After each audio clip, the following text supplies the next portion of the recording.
Existe uma afirmação existencial que todos nós evitamos. A sua história de vida não é uma fita fixa, se tornando uma narrativa plástica. A cada vez que você acessa uma memória, você não a reevoca, mas sim a reconstrói, a atualiza e se torna vulnerável à edição.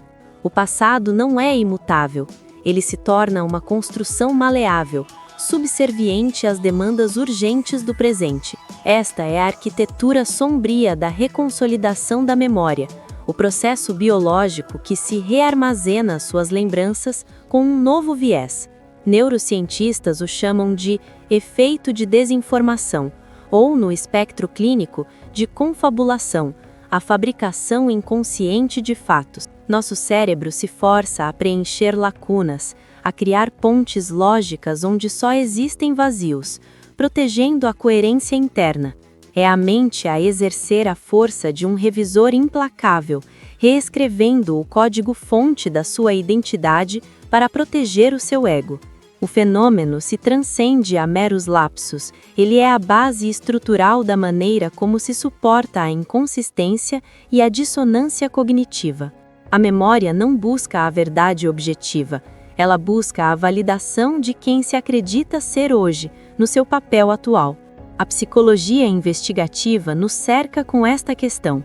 Se a mente edita o passado, como se confia nas suas certezas mais profundas? Se observe em uma sala de interrogatório, um ambiente de pressão psicológica elevada e indução sutil. O sujeito, exausto e vulnerável, se depara com a pressão de uma autoridade. A carência de sensatez se manifesta na fragilidade. A autoridade não precisa forçar uma mentira. Basta semear a dúvida, plantar um detalhe, uma informação inocente e ligeira. Essa semente se mistura ao caos mental e o cérebro, desesperado por um fechamento, tece um novo fragmento de memória ao redor dela. O cérebro se torna o seu próprio promotor e juiz, criando a prova de que se fez ou se viu, apenas para reduzir o conflito interno. O Dr. Daniel Schacter, ao estudar as falhas da memória, já afirmou que toda lembrança é uma versão remixada e altamente editada. O sujeito não está mentindo conscientemente, se tornando ele a primeira vítima dessa arquitetura sombria de auto-engano e de coerência. O passado se torna um álbum de fotografias onde as imagens desfavoráveis ou inconsistentes são sutilmente retocadas pela mente.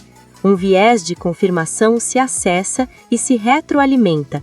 Se acreditamos ser justos, toda memória de injustiça será apagada ou reescrita.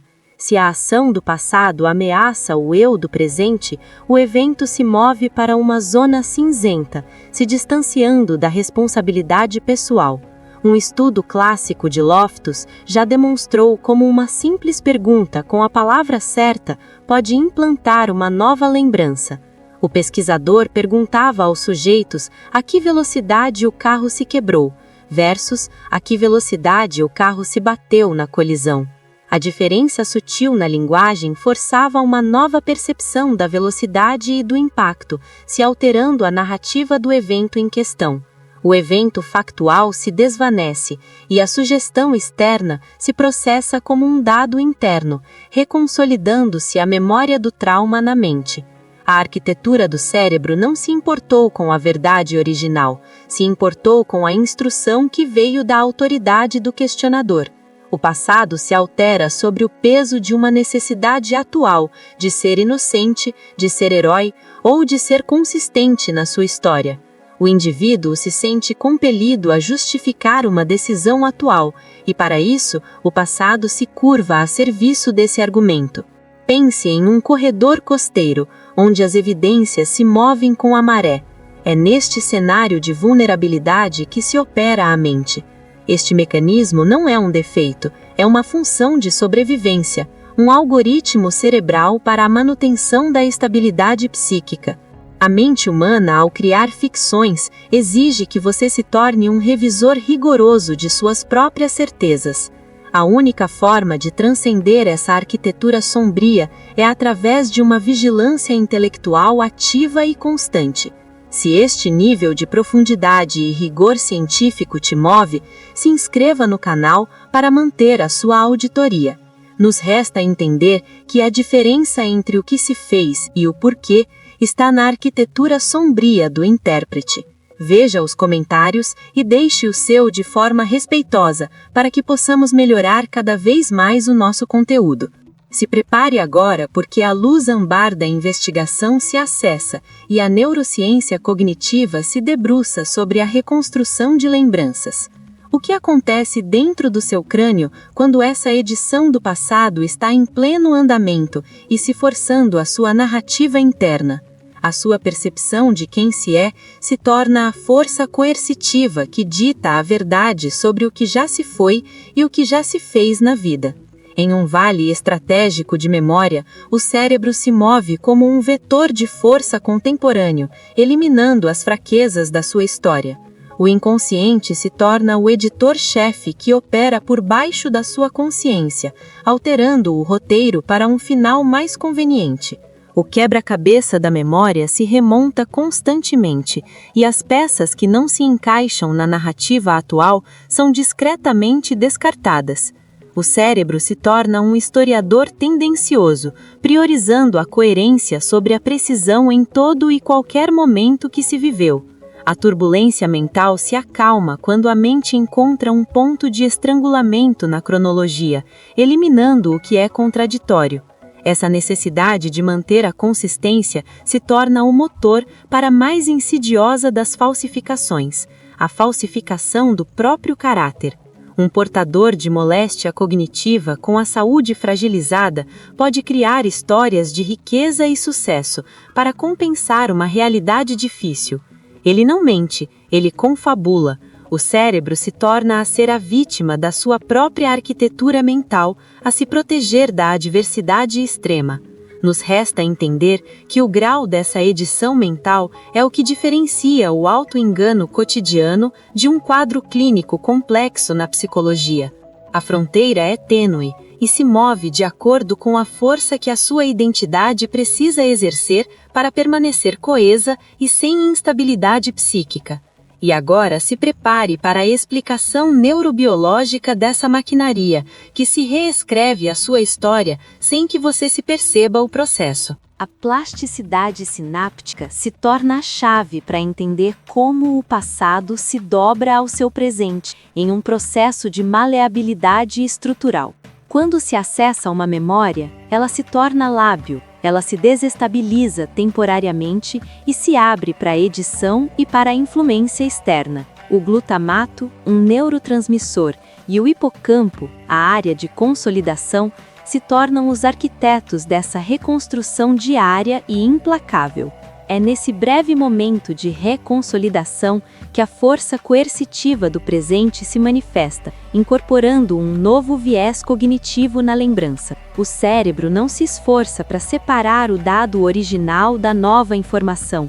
Ele os funde em um registro único, mais coeso e mais útil. O viés de autoridade, por exemplo, se torna um catalisador potente nesse processo de falsificação, se manifestando no dia a dia. Na esfera profissional, um funcionário pode reescrever inconscientemente a história de um projeto fracassado para proteger o seu gestor. Ele se lembrará de ter seguido as ordens à risca, se esquecendo das suas próprias ressalvas, para manter a estabilidade da hierarquia. O custo de questionar a autoridade é maior do que o custo de reeditar o passado e de aceitar uma nova versão conveniente da história. Essa mesma dinâmica se aplica na relação parental, onde o adulto pode se lembrar de uma infância idealizada, com a luz âmbar da nostalgia. As inconsistências e os atritos se dissolvem, pois o cérebro se força a proteger a imagem dos pais, crucial para a arquitetura da identidade. A autossabotagem psicológica se manifesta quando o indivíduo reescreve a história de fracassos passados como lições inevitáveis. Ele minimiza a sua falta de força ou de ação, transformando a inércia em um passo necessário do destino que nunca se deve mencionar. Paradoxalmente, essa arquitetura de auto-engano se força a nos mover para frente, nos impedindo de sermos paralisados pela culpa corrosiva. A culpa internalizada se torna um veneno que a mente tenta neutralizar, reeditando o evento que a causou para um cenário de atenuantes fortes. A culpa se torna um motor de edição, que busca transferir a responsabilidade do indivíduo para as circunstâncias, os outros ou o contexto. Se uma decisão levou a um episódio desolador, a mente se lembrará apenas da pressão externa que a forçou, não da sua escolha livre. O psicólogo Michael Gazzaniga, ao estudar o cérebro dividido, chamou essa função de intérprete em sua pesquisa investigativa. Essa área do hemisfério esquerdo se força a criar explicações coerentes, mesmo para ações que se originam no hemisfério direito inconsciente. O intérprete é o seu roteirista interno, operando 24 horas por dia, 7 dias por semana, se certificando de que a sua história faça sentido. Ele é o mecanismo que força o passado a ser um prólogo lógico e inevitável para o presente, eliminando as variáveis do acaso. A fragilidade da percepção se torna evidente quando se aceita que se está constantemente vivendo em uma narrativa fabricada pela coerência. A realidade não é um absoluto para o cérebro, ela se torna um instrumento para a manutenção da sua integridade e da sua força psíquica. A memória se torna uma âncora movediça, e se o presente se movimenta, o passado precisa se mover também, para que a nau da identidade não se vire. A estabilidade psíquica se alcança através de um processo contínuo de autojustificativa narrativa, onde a precisão se torna secundária ao conforto. O que se lembra se torna, na verdade, um rascunho temporário, pronto para ser revisado e editado pela próxima necessidade de autoafirmação. Nos resta a vigilância, a única ferramenta que se tem contra essa ditadura interna da coerência e da falsificação benéfica do passado. Saber que o seu intérprete está sempre ativo é a única força que se tem para auditar o código-fonte das suas certezas e convicções. A dúvida intelectual se torna a sua maior aliada, a lanterna na atmosfera sombria da sua própria arquitetura cognitiva e da mente. O fascínio científico se encontra no reconhecimento de que se está sempre interagindo com uma ficção, ainda que funcional e importante. A mente humana, ao reescrever o passado para suportar o presente, se torna a prova cabal de que a realidade é uma experiência pessoal. O mistério da mente humana se persiste, exigindo a sua presença na próxima investigação Neo Noir.